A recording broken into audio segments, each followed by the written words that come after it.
স্বাগত ডিবিসি সংবাদের সাথে আছি সামিয়া জান্নাত। এবার জানাবো খবরের বিস্তারিত। ব্যবসায়ীদের দাবি মানার পরও বাজারে সয়াবিন তেলের সংকট এখনো কাটেনি। সিন্ডিকেটের কাছে জিম্মি ক্রেতারা। তাদের অভিযোগ, তেমন নজরদারি নেই বাজারে। সয়াবিন তেলের সরবরাহ ও দাম নিয়ে বিস্তারিত জানাতে রংপুর সিটি বাজার থেকে যুক্ত হচ্ছেন আমাদের সহকর্মী মাজেদ মাসুদ এবং চট্টগ্রামের খাতুনগঞ্জ থেকে যুক্ত হচ্ছেন সহকর্মী মুজিবুল হক। প্রথমে চলে যেতে চাই রংপুর থেকে আছেন মাজেদ। বাজারে সয়াবিন তেলের সরবরাহ কেমন দেখছেন এবং দাম নিয়ে সাধারণ মানুষের কি প্রতিক্রিয়া? সামিয়া, আপনি নিশ্চয়ই জানেন যে পরিশোধিত এবং অপরিশোধিত যে ভোজ্য তেল রয়েছে, দুই ভোজ্য তেল থেকেই কিন্তু যে মূল্য সংযোজন কর সেটি সরকার প্রত্যাহার করে নিয়েছে এবং সেটির সময়ও বৃদ্ধি করেছে এবং নতুন মূল্য যে নির্ধারণ করা ভোজ্য তেলের সেটিও নির্ধারিত হয়েছে। এরপরেও কিন্তু আমরা দেখছি রংপুরের বাজারে সরবরাহের যে সংকট, সেই সংকট একেবারে কমেনি। এই মুহূর্তে সিটি বাজার এলাকায় এসেছি। সিটি বাজারে কিন্তু আমি এ পর্যন্ত প্রায় 20টিরও বেশি দোকান ঘুরে দেখেছি। সকালবেলায় দোকান খুলছে, কোনো দোকানেই আমরা 1 লিটার 2 লিটার বা 5 লিটারের কোনো সয়াবিন তেল তেমন আমরা দেখতে পাইনি। ব্যবসায়ীরা যেটা বলছেন যে সরবরাহ চেইন ভেঙে পড়েছে, ডিলার পয়েন্ট থেকে তেল দিতে না পারায় তারা দোকানগুলোতে তেল রাখতে পারছে না, ফলে সয়াবিন তেল বিক্রিও তাদের বন্ধ হয়ে গেছে। অন্যদিকে খোলা তেলের দামও কিছুটা বেড়েছে। একজন দোকানদারের সাথে কথা বলবো, একটু জানতে চাই সয়াবিন তেল দোকানে আছে কিনা এবং পাচ্ছেন কিনা। সয়াবিন তেল যেটা পাচ্ছি সেটা সীমিত, 1 কার্টন করে পাইতেছি। আর আমাদের এখানে বর্তমান তেল আছে 1 লিটার, তাই পলিব্যাগ আমাদেরকে যেখানে আমাদের 2 কার্টনের দরকার সেইখানে আমাদেরকে 1 কার্টন করে দিচ্ছে, তাও 1 সপ্তাহে একটা। এতে কি সংকট মিটছে? না, এতে আমাদের দোকান অনেক সময় তেল না থাকার কারণে অন্য বেচা কিনাও হচ্ছে না। অনেক কাস্টমার তেলের জন্য অন্য দোকানে চলে যায়, এইরকম আর কি। আমরা শুনছিলাম একজন দোকানদার কিন্তু বলছিলেন যে তারা আসলে যে চাহিদা দিচ্ছেন ডিলাররা সেই তেল সরবরাহ করতে পারছেন না, ফলে বাজারগুলোতে কিন্তু সরবরাহ ঘাটতি রয়েছে এবং যারা ভোক্তা তারা এসে তেল না পেয়ে তারা ফেরত যাচ্ছেন, এরকম অভিযোগ কিন্তু আমরা পাচ্ছি এবং ভোক্তারাও বলছেন যে তারা তেল পাচ্ছেন না। আরেকজন দোকানদারের সাথে কথা বলতে চাই, জানতে চাই তেল আসলে সয়াবিন তেল আছে কিনা দোকানে। কি বলবো, তেল আমাদের দিচ্ছে 1 লিটার 2 লিটার দিচ্ছে, 1 কার্টুন 1.5 কার্টুন 2 কার্টুন দিচ্ছে, ডিলার পয়েন্ট থেকে আনতেছি। এইটার কারণে আমাদের অন্যান্য প্রোডাক্ট নিতে হচ্ছে। আবার আমাদের বাসমতি চাল দিচ্ছে, তিজ পোলার চাল দিচ্ছে, বসুন্ধরা তেল দিলে আমাদের বসুন্ধরা চা পাতা দিচ্ছে। এবং যতটুকু তেল প্রয়োজন বিক্রির জন্য সেটা কি পাচ্ছেন? অতটুকু পাচ্ছি না, পাচ্ছি হয়তো 1 কার্টুন 2 কার্টুন পাচ্ছি আমাদের অর্থাৎ প্রয়োজনের তুলনায় কম। সামিয়া, আমরা শুনছিলাম যে যারা আসলে ব্যবসায়ী রয়েছেন বা খুচরা বিক্রেতা রয়েছেন তারা যেটি বলছেন যে আসলে ডিলার পয়েন্ট থেকে তারা একদিকে যেমন তেল পাচ্ছেন না, অন্যদিকে যে সামান্য পরিমাণ তেল পাচ্ছেন সেই সামান্য পরিমাণ তেলের জন্য অন্যান্য বাড়তি যে পণ্যগুলো রয়েছে যেগুলো কম চলছে বাজারে সেগুলো কিনতে হচ্ছে। একই সাথে কিন্তু আমরা দেখছি বাজারে খোলা সয়াবিন তেল রয়েছে। খোলা সয়াবিন তেল রংপুরের বাজারে বিক্রি হচ্ছে 185 টাকা কেজি দরে, 80 থেকে 85, এবং খোলা যে সরিষার তেল সেটি 240 টাকা কেজি দরে বিক্রি হচ্ছে। অর্থাৎ সব মিলিয়ে বাজার সিন্ডিকেটের দখলে রয়েছে, তদারকি ব্যবস্থা একেবারেই নেই, ফলে ক্ষুব্ধ প্রতিক্রিয়া ব্যক্ত করছেন ভোক্তা সাধারণ। সামিয়া। মাজেদ, আপনার মাধ্যমে আমরা খুচরা বাজারের চিত্র তো দেখছিলাম, আমরা এবার একটু সয়াবিন তেলের পাইকারি বাজারের চিত্র জানতে চাই। চট্টগ্রামের খাতুনগঞ্জ থেকে যুক্ত আছেন আমাদের সহকর্মী মুজিবুল হক। মুজিবের কাছে যেতে চাই। মুজিব, বাজারে পাইকারি বাজারে সয়াবিন তেল এবং দামের কি চিত্র দেখছেন জানাবেন, এবং তেলের কোনো সরবরাহ সংকট আছে কিনা? আমরা খুচরা বাজারে দেখছিলাম যে সরবরাহের সংকট রয়েছে, পাইকারি বাজারে কি যথেষ্ট পরিমাণে আছে কিনা আমাদের জানাবেন। সামিয়া, আমদানিকারকদের যে দাবি সেই দাবি অনুযায়ী নতুন তেলের দাম নির্ধারণের পরও তেলের বাজারে যে অস্থিরতা সেটি এখনও কাটেনি। আপনি জানেন যে সয়াবিন তেলের বাজারে আসন্ন রমজানকে ঘিরে অস্থিরতা যে তৈরি হওয়ার এক ধরনের শঙ্কা তৈরি হয় প্রতি বছর, সেটি কাটাতে সরকার নানামুখী পদক্ষেপ গ্রহণ করে। প্রথম দফায় ছিল যে শুল্ক ছাড় দেওয়া, 2 দফায় শুল্ক ছাড় দেওয়ার পরেও বাজারে সেই অস্থিরতা কাটেনি। তৃতীয় দফায় এসে আমদানিকারকরা যেটি দাবি করেছিলেন যে দাম বাড়ালে পরে কেজি প্রতি যে তাদের নির্ধারিত দাম সেটি বাড়ালে বাজারে সরবরাহ যে সংকট সেটি কেটে যাবে, পাশাপাশি অস্থিরতাও কেটে যাবে, কিন্তু বাস্তবতা দেখা যাচ্ছে পুরোপুরি উল্টো। আমরা বেশ কয়েকটি এই চট্টগ্রামের কাজীদেউরি কয়েকটি বাজার, খুচরা বাজার ঘুরেছি, পাইকারিতেও খবর নিয়েছি। আমদানিকারকরা বলছেন যে মূলত মিল পর্যায়ে এক ধরনের সরবরাহ সংকট সৃষ্টি করে ডিলাররাই মূলত এখানে বাজার অস্থিরতা তৈরি করছে। পাশাপাশি এখানে যারা আমদানিকারকরা আছেন তারা বেশ কয়েকটি কারণ দেখাচ্ছেন যে আন্তর্জাতিক বাজারে বুকিং রেট বেশি, পাশাপাশি ডলারের দামও এখানে চড়া, সেই কারণে মূলত বহুমুখী সংকট তাদেরকে ফেস করতে হচ্ছে বা তাদের সামনে রয়েছে। ফলে বাজারে যে অস্থিরতা বা রমজানকে ঘিরে যে অস্থিরতা সেটি এখনও যে খুব একটা সুখবর দেওয়া যাচ্ছে সেটি বলা যাচ্ছে না। এর বাইরে আপনি জানেন যে এই যে তেলের বাজারে অস্থিরতা কাটানোর জন্য সাধারণ মানুষের নাগালের মধ্যে রাখার জন্য সরকারের যে উদ্যোগ টিসিবির মাধ্যমে সরকার প্রায় কয়েক কোটি মানুষকে তেল সরবরাহ করে থাকে। এর ফলে যে বাংলাদেশের বাজারে বেশ কয়েকটি শিল্প গ্রুপ তেল আমদানি করে, এর মধ্যে বসুন্ধরা, টিকে, সিটি গ্রুপ সহ বেশ কয়েকটি শিল্প প্রতিষ্ঠান রয়েছে। এর মধ্যে বসুন্ধরা গ্রুপের মাধ্যমে সরকার যে দেশের বাজারে টিসিবির পণ্যগুলো দিয়ে থাকে। এখানটাতে এক ধরনের সংকট রয়েছে যে অন্য যে সমস্ত শিল্প প্রতিষ্ঠানগুলো রয়েছে তারা সেটিকে এক ধরনের পুঁজি করে সংকট তৈরি করে, যাতে শুধু একটি মাত্র ব্যবসায়ী প্রতিষ্ঠান বাজারে সরকারের সাথে চুক্তি রয়েছে, ফলে তাদের মধ্যে এক ধরনের টানাপোড়েন আসলে রয়েছে। তো সব মিলিয়ে দেখা যাচ্ছে যে কয়েক দফা সরকার সিদ্ধান্ত নেওয়ার পরও, কয়েকটি উদ্যোগ নেওয়ার পরও বাজারে যে অস্থিরতা সেটি কাটছে না। একেবারে পাইকারি থেকে খুচরা পর্যায়ে অভিন্ন চিত্র আমরা আসলে দেখতে পাচ্ছি। তো এই ছিল সব মিলে চট্টগ্রামের খবর। মুজিব, ধন্যবাদ আমাদের সাথে যুক্ত হওয়ার জন্য। এক কিডনি রোগীর চিকিৎসার খরচ জোগাড়ের উদ্দেশ্যে 2 কিশোরকে নিয়ে রূপালী ব্যাংকের কেরানীগঞ্জের জিঞ্জিরা শাখায় ডাকাতির পরিকল্পনা করে লিওন মোল্লা নীরব নামের এক তরুণ। সিনেমা ও ভিডিও গেম দেখে তারা অনুপ্রাণিত হয়েছিল বলে জানিয়েছে পুলিশ।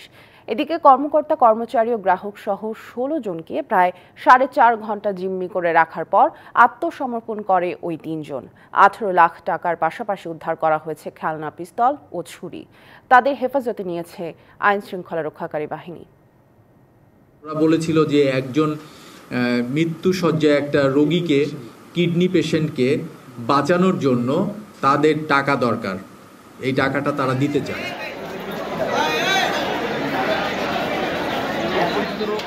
এমন তথ্য জানিয়ে বৃহস্পতিবার রাতে সংবাদ সম্মেলনে কেরানীগঞ্জের রূপালী ব্যাংকে ডাকাতির চেষ্টার বিস্তারিত তুলে ধরেন ঢাকা জেলা পুলিশ সুপার। জানান, আত্মসমর্পণকারীদের কাছ থেকে 18 লাখ টাকা, 4টি খেলনা পিস্তল ও 2টি ছুরি উদ্ধার করা হয়েছে। তারা কোনোভাবে মিসগাইডেড, আমরা ওইটা নিয়ে খুঁটিয়ে দেখছি।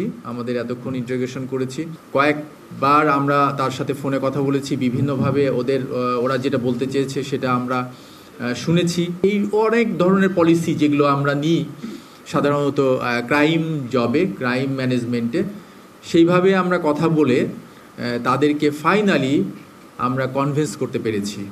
নিরাপত্তা নিশ্চিত করা হবে এমন আশ্বাস পেয়ে পুলিশের কাছে 3 জন আত্মসমর্পণ করে বলেও জানানো হয়। আইজি স্যার সাথে ওদেরকে স্পিকারে কথা বলানোর পরে ওরাও আশ্বস্ত হয়েছে যে না, তাহলে আমরা সেফ।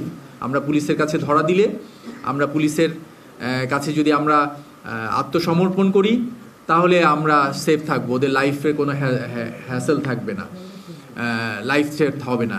এই জন্য তারা কিন্তু আমাদের কাছে ওরা আত্মসমর্পণ করে। বৃহস্পতিবার দুপুরে ব্যাংকটিতে ঢুকে পড়ে ওই 3 জন। কর্মকর্তা, কর্মচারী ও গ্রাহকদের জিম্মি করে দাবি করা হয় অর্থ। খবর পেয়ে তাদের উদ্ধারে অভিযানে নামে সেনাবাহিনী, পুলিশ, র্যাব সহ আইন শৃঙ্খলা রক্ষাকারী বাহিনীর সদস্যরা। যারা জিম্মি হয়েছিলেন তাদের খাবার ছাড়া অন্য কোনো ধরনের কষ্ট হয়নি, জানায় রূপালী ব্যাংক কর্তৃপক্ষ। ওরা গ্রাহক বেশি এসেছিল, এসে তারপর কি করলো? ওই যে এসে পিস্তল দেখাইছে, ভয়ভীতি দেখাইছে টাকা নেওয়ার জন্য। কি ধরনের পিস্তল? খেলনা পিস্তল। প্রশাসন যা বললো আমরা তো চিনি না, প্রশাসন পুলিশ মহোদয়রা যা বললেন না খেলনা পিস্তল। আপনাদের সহকর্মী যারা ছিলেন তারা ভালো আছেন? তারা সবাই ভালো আছেন, গ্রাহকরাও ভালো আছেন। তবে গ্রাহক একটু কষ্ট পেয়েছেন ক্ষুধায়, কারণ তারা যে ক্ষুধায় সময় মতো খাবার দিতে পারেনি। ছোট একটা বাচ্চা ছিল, এদেরকে খাবার দিতে পারেনি। দুপুরে ডাকাত দলের ঢুকে পড়ার খবর ছড়িয়ে পড়লে এলাকাবাসী জড়ো হতে থাকে। ব্যাংকটি চারপাশে ঘেরাও করে মূল গেটে তালা দিয়ে আইন শৃঙ্খলা বাহিনীকে খবর দেয় তারা। Redwan Ahmed, DBC news, Dhaka. বৃহস্পতিবার রূপালী ব্যাংকের কেরানীগঞ্জের জিঞ্জিরা শাখায় ডাকাতির চেষ্টার ঘটনার সবশেষ জানাতে যোগ দিচ্ছেন সহকর্মী লিটন মাহমুদ। লিটন, ডাকাতি চেষ্টার ঘটনায় এখন পর্যন্ত কোনো মামলা হয়েছে কিনা এবং এ বিষয়ে আর নতুন কি তথ্য আছে? সামিয়া, আপনাকে ধন্যবাদ। এর আগে যেমনটি শুনছিলাম, ঢাকার দক্ষিণ কেরানীগঞ্জের চুনকুটিয়া এলাকায় রূপালী ব্যাংকের যে জিঞ্জিরা শাখাটি রয়েছে সেই শাখায় 4টি খেলনা পিস্তল নিয়ে যে ডাকাতির চেষ্টা করা হয়েছিল এবং সেই চেষ্টার দীর্ঘ 4.5 ঘন্টার রুদ্ধশ্বাস আসলে অভিযানের মধ্য দিয়ে কিন্তু শেষ হয় এবং এরপর যে 3 ডাকাত ভেতরে ছিল তারা কিন্তু আত্মসমর্পণ করে। পরবর্তীতে একে একে তাদের কিন্তু পরিচয় বের হয়ে আসে এবং সেখানে জানা যায় যে সেই 3 ডাকাতের মধ্যে 2জনই হচ্ছেন কিশোর, অর্থাৎ মাইনর, যাদের বয়স 18 বছরের নিচে এবং আর একজন যার বয়স 22 বছর।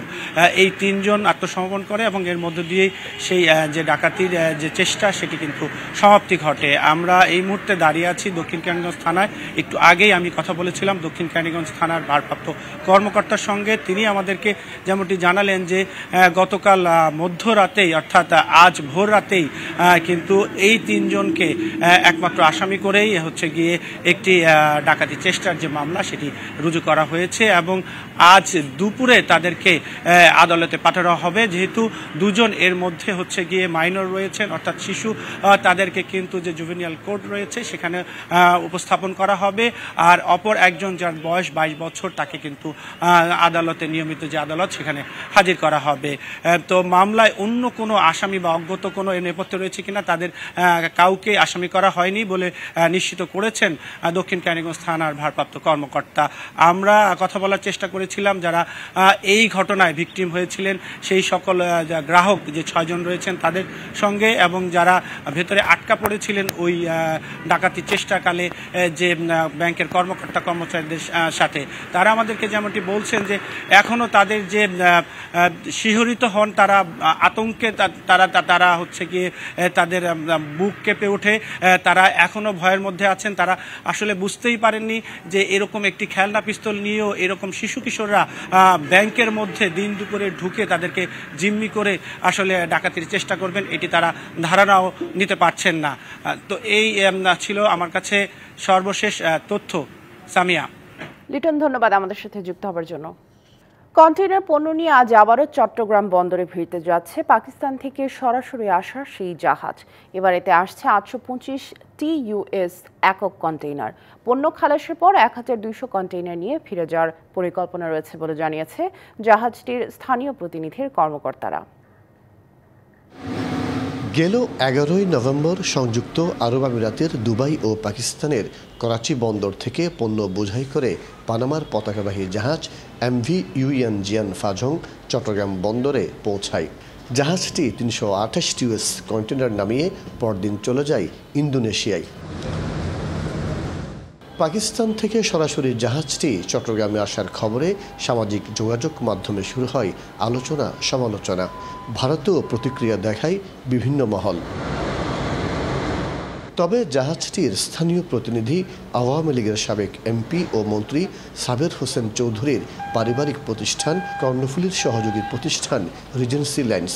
প্রতিষ্ঠানটির কর্মকর্তারা জানান, পাকিস্তান থেকে কন্টেইনার সংখ্যা বাড়তে থাকলে এই রুটে জাহাজের সংখ্যা বাড়ানো হতে পারে। পিক সিজনে ট্রান্সশিপমেন্ট ডিলেটা 1 সপ্তাহ 2 সপ্তাহ 3 সপ্তাহ হয়ে যায়, সেই টেনশনটা ইম্পোর্টারের থাকে না। সুতরাং সবসময় ডাইরেক্ট সার্ভিসে ইম্পোর্টারটা আনতে চায়। তাই আমি মনে করি কি এই সার্ভিসটা খুবই জনপ্রিয় হবে। দুবাই, করাচি, চট্টগ্রাম রুটে সরাসরি জাহাজ চালু হওয়ায় ভাড়ার পাশাপাশি সাশ্রয় হচ্ছে সময়ের, আর এতে আগ্রহী হচ্ছেন আমদানি ও রপ্তানিকারকরা। কলম্বো কিংবা পোর্ট ক্লাংয়ের মাধ্যমে ট্রান্সশিপমেন্ট হতো, এখন সেই ট্রান্সশিপমেন্ট আর লাগছে না, এখন সরাসরি আসছে। এই যে কারণে আমাদের প্রায় 4 থেকে 5 দিন সময় সাশ্রয় হচ্ছে। শিপিং এজেন্টরা আমাদের প্রচুর বৈদেশিক মুদ্রার সাশ্রয় করছে এবং আমদানিকারকরাও খুব স্বল্প সময়ে তাদের কার্গো পাচ্ছে এবং আলটিমেটলি এগুলো ভোক্তা পর্যায়ে জিনিসের দাম কমবে। আগে পাকিস্তান থেকে শ্রীলঙ্কা, মালয়েশিয়া বা সিঙ্গাপুর আনা হতো চট্টগ্রামমুখী কন্টেইনার। সম্প্রতি দুবাই ভিত্তিক জাহাজ পরিচালনাকারী ফিডার লাইন্স DMCC কয়েকটি দেশের বন্দরকে যুক্ত করে এই সেবা চালু করেছে। মাসুদুল হক, DBC নিউজ, চট্টগ্রাম। রাজধানীর জলশিরিতে বাংলাদেশ সেনাবাহিনীর ব্যবস্থাপনায় অলিম্পিক অ্যাসোসিয়েশনের আয়োজনে চলছে বিওএ ম্যারাথন 2024। সেখানে আছেন সহকর্মী মুশফিকুর রহিম। আমরা সরাসরি যুক্ত করব তার সাথে। মুশফিক, ম্যারাথন আয়োজনের সবশেষ জানাবেন। আপনি এর আগের সংবাদেও জানাচ্ছিলেন, এখন কি দেখছেন, এখন কোন পর্যায়ে আছে ম্যারাথন জানাবেন। সামিয়া, আপনাকে বলে রাখতে চাই যে এরই মধ্যে ম্যারাথনটা কিন্তু শেষ হয়ে গেছে। দুটো ডিসিপ্লিনই শেষ হয়েছে, 21 কিলোমিটার এবং 10 কিলোমিটার, দুটো ডিসিপ্লিনই শেষ হয়ে গেছে। আপনি দেখতে পাচ্ছেন আমার পেছনে একটা লম্বা লাইন রয়েছে। আসলে এই লাইনটা হচ্ছে যারা ম্যারাথন শেষ করেছেন, ফিনিশার, তারা এখানে এসে ছবি তুলছেন এবং নিজের স্মৃতির অ্যালবামে রাখার জন্য একটা ছবি তোলা কিন্তু খুবই গুরুত্বপূর্ণ বিষয়, অন্তত এই ধরনের ইভেন্টের ক্ষেত্রে। সেই জায়গায় নিশ্চয় দেখতে পাচ্ছেন আসলে সবাই কত উদ্বেলিত এবং আনন্দিত যে অর্জিত একটা মেডেল সেটাকে ধরে রাখা এবং সেটাকে ফ্রেম বন্দি করে রাখা। একটু কথা বলতে চাই যারা এই ফিনিশ করেছেন এই ম্যারাথনটা, তাদের আমার সঙ্গে রয়েছেন দুজন আপু। কতটা প্রাণবন্ত ছিল আজকের এই কম্পিটিশন? অনেক প্রাণবন্ত ছিল। আমরা সকালে এসে দেখি যে অনেক শ্রেণী পেশার লোকজন জমা হয়েছে, অনেক টাইপের লোকজন এসেছে। আমি 10 কিলোমিটার ম্যারাথনের রেসে অংশগ্রহণ করেছিলাম এবং আমি সাকসেসফুলি ফিনিশ করতে পেরেছি। আমার কাছে অনেক ভালো লেগেছে। আমার মনে হয়েছে যে এরকম ইভেন্ট আরো হওয়া উচিত বাংলাদেশে। ধন্যবাদ আপনাকে। আমরা একটু জানতে চাইবো যে আপু, আপনারা তো এখানে অংশ নিয়েছিলেন এবং আপনাদের কাছে কি মনে হয়েছে এই আয়োজনটা আসলে তরুণদের মধ্যে কতটা প্রভাব ফেলবে এবং ক্রীড়াতে কতটা প্রাণবন্ত উদ্বুদ্ধ করবে? আসলে আমাদের ডেইলি লাইফে তো তেমন একটা অ্যাক্টিভিটি করার সুযোগ নেই আমাদের শহরে। সো শহর থেকে এত দূরে এত সুন্দর একটা জায়গায় এই আয়োজন, আর ভোরবেলা উঠে খুবই সুন্দর লেগেছে। আর আমি তো খুব এনার্জেটিক ফিল করছি। আমার কাছে মনে হচ্ছে যে এটা আসলে আজকে আমাকে ইন্সপায়ারই করেছে। আমি নেক্সট এরকম আরো ইভেন্টে আসবো অবশ্যই। সামিয়া যেমনটি শুনছিলেন যে তিনি বলছিলেন যে এই ধরনের ইভেন্ট তাদেরকে ইন্সপায়ার করছে, স্পোর্টস এর ক্ষেত্রে আরো আগ্রহী করে তুলবে এবং তারা প্রত্যাশা করছেন, বিওএ এবং সেনাবাহিনী সেটা প্রত্যাশা করে যে বাংলাদেশের তরুণদের মধ্যে যেন এই ধরনের আয়োজন ক্রীড়ায় আরো বেশি বেশি উদ্বুদ্ধ করে। সামিয়া। মুশফিক, ধন্যবাদ আমাদের সাথে যুক্ত হওয়ার জন্য। ইউক্রেন যুদ্ধ অবসান নিয়ে যুক্তরাষ্ট্রের নবনির্বাচিত প্রেসিডেন্ট ডোনাল্ড ট্রাম্পের সঙ্গে আলোচনায় বসতে এবং আপোষ করতে রাশিয়া রাজি বলে জানিয়েছেন রুশ প্রেসিডেন্ট ভ্লাদিমির পুতিন। এমনকি ইউক্রেন কর্তৃপক্ষের সঙ্গে আলোচনা শুরুর জন্য কোনো শর্ত নেই বলে জানিয়েছেন পুতিন। বৃহস্পতিবার মস্কোয় results of the year with Vladimir Putin শীর্ষক ওই অনুষ্ঠানে বার্ষিক প্রশ্নোত্তর পর্বে এসব কথা বলেন তিনি। পুতিন বলেন, আরও আগে রাশিয়ার ইউক্রেনে আক্রমণ করা উচিত ছিল। যুদ্ধ অবসান নিয়ে তিনি ট্রাম্পের সঙ্গে আলোচনা করতে প্রস্তুত, তবে এ বিষয়ে অপরপক্ষকেও আলোচনা এবং আপোষের জন্য প্রস্তুত থাকতে হবে। পুতিন সিরিয়ার ক্ষমতাচ্যুত নেতা বাশার আল আসাদকে নিয়েও কথা বলেন। জানান, বাশার সিরিয়া থেকে পালিয়ে বর্তমানে মস্কোয় আশ্রয় নিয়েছেন, যদিও তার সঙ্গে এখনো কথা হয়নি তার। সংবাদ এই ছিল এখনকার মতো। ডিবিসি নিউজের সংবাদগুলো পড়তে ভিজিট করুন dbcnews.tv আর ভিজিট করুন ডিবিসি নিউজের ফেসবুক পেজ এবং ইউটিউব চ্যানেল। সাথেই থাকুন।